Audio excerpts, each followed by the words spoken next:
So, hello. I've been thinking of making some into Sigmar videos for quite some time now, but due to the state of the meta, I've found it quite kind of difficult to find something that I can be sort of passionate about and enjoy making. Now Tsports has come around, and the competitive age of Sigmar is now taking an entirely different form, and it's something that I'm very passionate about, and I have a lot of opinions about. And so, yeah, I'm going to start making some videos on this, and I hope you enjoy. So, Legion, they have banned a Doomfire Warlock, so they essentially want to play Daughters of Cain. This just stops Marauders from banning something more relevant. In Legion, if you don't know what a safety ban is, it's essentially just a ban to stop your opponent from banning something relevant in that army, something that could drastically reduce the power level of it, such as like a key unit like Marathi. So this just ensures that that army will guaranteed to be in good stead come the games. Next, got Techless. I don't know if there's a term for this. I'm just going to call it like an aggro ban or something. This is Techless is definitely a very strong unit in Lumineth. However, it's not essential, but I mean it's definitely a pretty heavy blow. Techless gives a 5-up ignore to an otherwise fairly, I mean, Lumineth is a fairly low wound count army, so giving that almost 18-inch aura of 5-up ignore can drastically increase the survivability of an otherwise fairly light army, at least in comparison to other armies. There are other armies that have like twice as many wounds as, or over twice as many wounds as something like a Lumineth army. So I mean, they're not unplayable. You could run different builds, but it's definitely making them worse. Now, next two bans are, I'm just going to roll both these out at the same time, and you'll see why in a sec. Gold King on Terrorgeist and Necromancer. This is a targeted ban directly at Tony Moore himself. He is definitely the strongest player on the Marauders team. Yeah, if you look at his profile on Bad Dice, I think there's been like 2 tournaments since 2018 where he has run something other than a Necromancer, or sorry, he's run something other than Legions of Nagash and Feck. So these are just 2 bans targeted at him to significantly reduce the power level of those armies, try and force him onto something more uncomfortable for him. It could backfire. He could be forced onto something, a better army on paper than something like that. He might actually already have something planned in case this happened.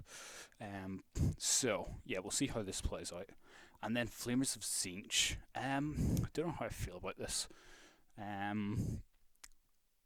Flamers of Tzeentch are definitely a very strong unit. In an Eternal Conflagration army, if you had 12 Flamers fully buffed, they'd be putting out something like 60 pre-save damage at -1 red.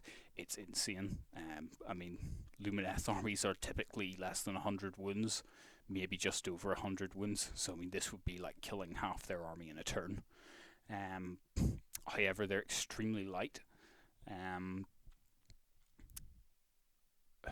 The thing is, it doesn't remove Tzeentch from being played. Tzeentch can still definitely be played, just you'd have to run a slightly different variant. You'd have to run a Host Duplicitous build, go into a sort of different style of army. But there might be a reason for something like this. There might be someone on the Marauders team who wants to actively play an Eternal Conflagration style, or maybe Legion want to play a Host Duplicitous style or something, and they don't need Flamers for that, and it just takes the Eternal Conflagration option away from Marauders. Okay, then Marauders. Marauders have, well, so their first 2 bans were a ban on Big Stabbers and a ban on Thunderers. Both those bans are essentially just to keep the Orc War Clans book safe and the KO book safe. Now, Thunderers are used in KO builds, where essentially what you do is you'd stack the Ironclad with 15-20 Thunderers, and you just use the Ironclad to bruise things across the table. I don't think this is a targeted. I don't think this is a aggressive ban. I think they still want to play KO because of this. Because if you wanted KO not to be played, you'd ban an Ironclad. But this is signalling that they're looking to play a KO list, but they're looking to go into more of a ship builds, things like frigates and gun haulers, more than that kind of stack the Ironclad build. Yeah, and then followed that up by an eel ban, attack eels ban. Attack eels, I mean, some people would say that they're the best unit in the entire game. I don't know about that, but they're definitely very strong, especially if you're looking to play KO. Taking attack eels out away from Idnet Deep can drastically reduce their power level. Idnet Deep can really do hard counter KO, and so that would significantly weaken any Idnet Deepkin players that still wanted to. Anyone that still wanted to play Idnet Deepkin would be significantly weakened. So that's kind of a nice synergy with the KO. However, their last two bans, a War Stomper, and Bellacore. I kind of feel the same about both of these bans, to a lesser extent Bellacore, but I kind of feel like look, put it this way, if you want to play a War Stomper build, I don't rate your chances of winning. If you think you're going to lose to a War Stomper build from the opponent team, I don't rate your chances of winning. And to a lesser extent Bellacore, because I don't think Slaves to Darkness, I don't rate that army particularly highly either. So I think I think these two bans are wasted. But yeah, we'll see how they play out. Okay, so overall thoughts. For Legion, we're going to see Seraphon, definitely. I think we're going to see Seraphon for both teams. They're just that strong, and they went untouched. For Legion specifically, I think we're going to see Daughters of Cain played, because they instantly banned Doomfire Warlocks, which is just sort of an obvious signal that they're looking to play Daughters of Cain, probably have someone on their team who's uncomfortable playing something else. And no, they didn't safety ban anything else, which just signals that, I mean, they're keeping their options open. They have 2 slots on their team, which they haven't really made their minds up yet, or certainly haven't signaled to us what they want to do with it. Marauders safety banned for Big Wa or Iron Jaws, whatever you want to do with it, and they safety banned for KO. So for Marauders, they're going to be playing again Seraphon, KO, and either Big Wa, Iron Jaws, maybe even a Bone Splitter's army, but I don't think you'd ban Big Stabbers then. And so they've got 1 slot left. Now, what do you do with the other slots? Other strong picks, for me personally, I would be looking at something like a Host Duplicitous Tzeentch army. If you're comfortable playing that kind of board control style, where you just take control of the board early on, snowball an advantage in scenario objective points, and see the game out like that, that's still very good. I think Host Duplicitous Tzeentch will do that very well, especially in a team event, because there's Host Duplicitous Tzeentch are very weak in singles events, because you need to win all 5 events, or all 5 games as a major win. But in team events where you just need to win more games than your opponent, I think they're very strong. Daughters of Cain, well, obviously we know Legion are going to play them. Marauders still might play them. Same with KO and Big Wa. All of those armies are just incredibly strong in their own way. Daughters of Cain and Big Wa both going to go toe to toe with you, brawl. Big Wa probably have a bit more brawling, but then Daughters of Cain bring Marathi, who is just a beast in herself. KO is that kind of annoying hit and run kind of style of army. It's still very strong. It's also one of those armies which can cause Seraphon problems, because if Seraphon start to make a few mistakes here and there, KO have the mobility and ability to sort of capitalize on that and punish them, which is something that not every army can do. Certainly not as effective as an army like KO could do, just because they can teleport all across the board. Other armies, Lumineth Realm Lords in a non-techless variant, obviously, because techless has been banned. Still very strong army, really strong.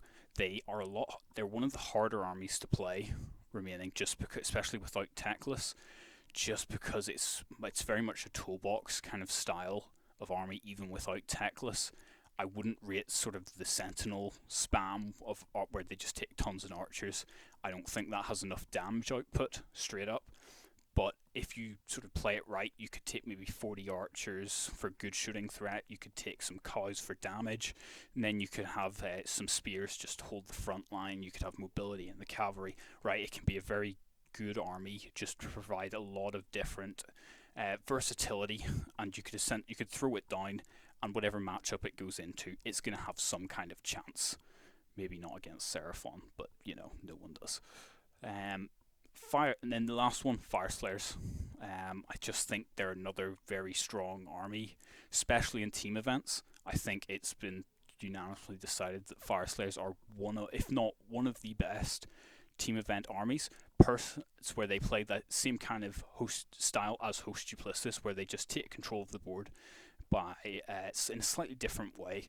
But Fire Slayers will just teleport onto an objective turn 1, or sort of deep strike onto an objective turn 1, and just sit on there and sort of dare you to move them. Again, very strong in a team oriented or in a team environment. And as far as I wouldn't personally run any other armies. There's a few others you could run if you had that kind of personal preference. Those would be the meta picks as far as I'm concerned. I think anything else would be off meta if it was played.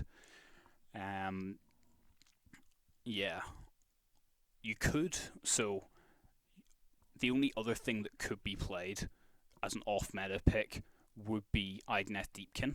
Even though they've had attack eels banned, Marauders have signalled that they want to play Caradron Overlords. Now, Caradron Overlords are all their damage comes from shooting or missile weapon attacks, and the KO's Legion's ability that makes all your missile weapons target the closest unit can just completely shut down that army. Like, absolutely just shut down all damage output. The army doesn't stand. Idoneth Deepkin played properly will not give KO a chance in that game. It just will not. And so Legion they could play some kind of Idoneth Deepkin army. However, because there's no attack eels, that will severely limit what they can actually accomplish with it in the non-KO matchups. So it could be something that's played. I wouldn't take it though. And yeah, I think that's it. Yeah, thanks for watching, guys, and I'll see you in the next one.